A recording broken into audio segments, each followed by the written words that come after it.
What up, world? It's your boy, just one of the guys down here. Well, I could be more specific. I'm a human, and I just wanted to, for the sake of all of us Earthlings out there, just wanted to say, we love the Earth. It is our planet. Assalamualaikum warahmatullahi wabarakatuh. Izin memperkenalkan diri, nama saya Vendra Gali Akbar dengan NPM 20530530045 dari kelas 4A. Jadi di sini saya akan membuat video pemaparan materi untuk memenuhi tugas dari pendidikan inklusif. Materi yang akan saya bawakan yaitu adalah penyebab dan cara pencegahan dari Down syndrome.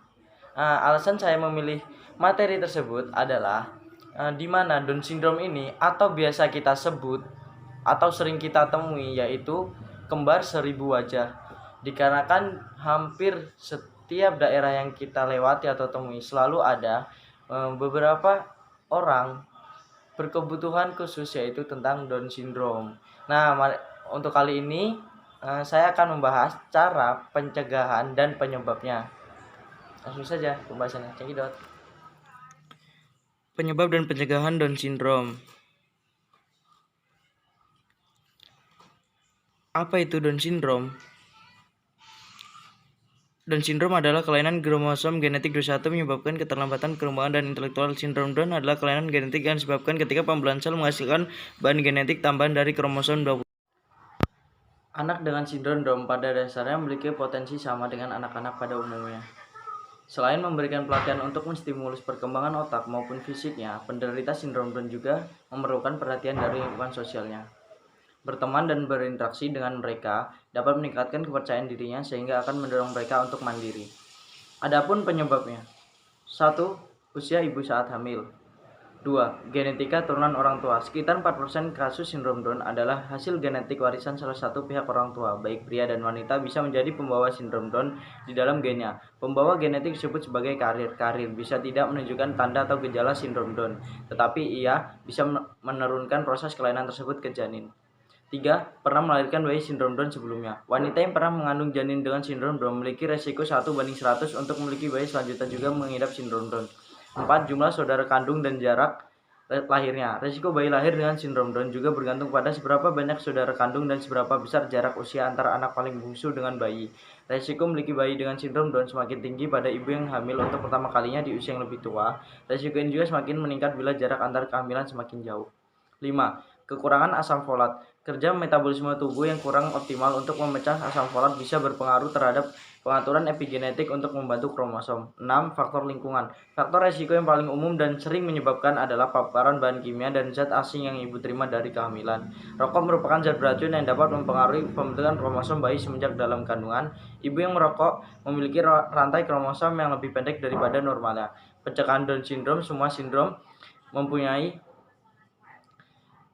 keterbelakangan yang berbeda skalanya, namun tidak tertutup kemungkinan akan timbulnya satu kekuatan atau kelebihan bakat pada setiap individu. Anak-anak sindrom Down juga dapat belajar duduk, berjalan, berbicara, bermain, dan melakukan kegiatan-kegiatan lain, namun tentu lebih lambat daripada anak normal.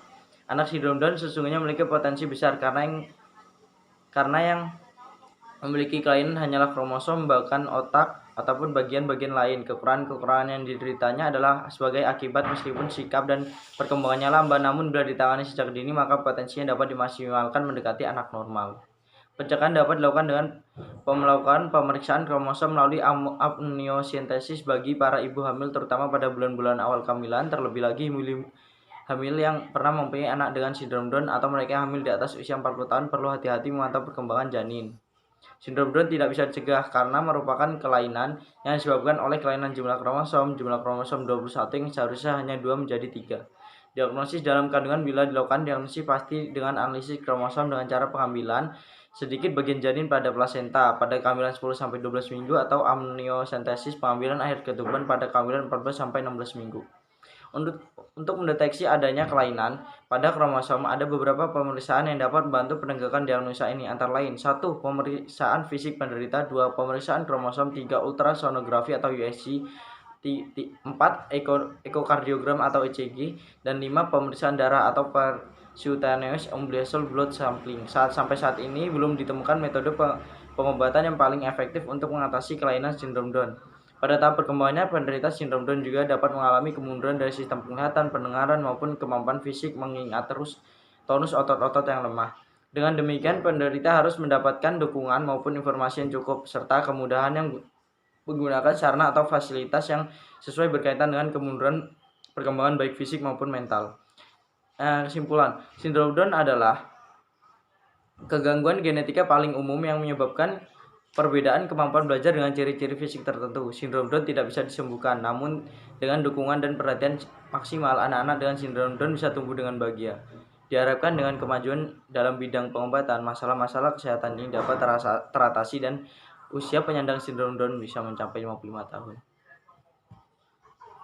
Nah, itulah tadi pemaparan materi animasi dari saya.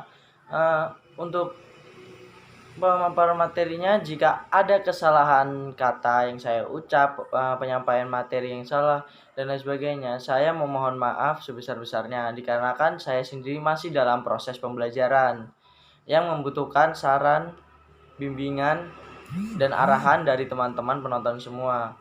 Oleh karena itu, sebelumnya semoga teman-teman semua terhibur dan dapat mengambil manfaat dari pemaparan materi dari saya. Saya akhiri. Wassalamualaikum warahmatullahi wabarakatuh.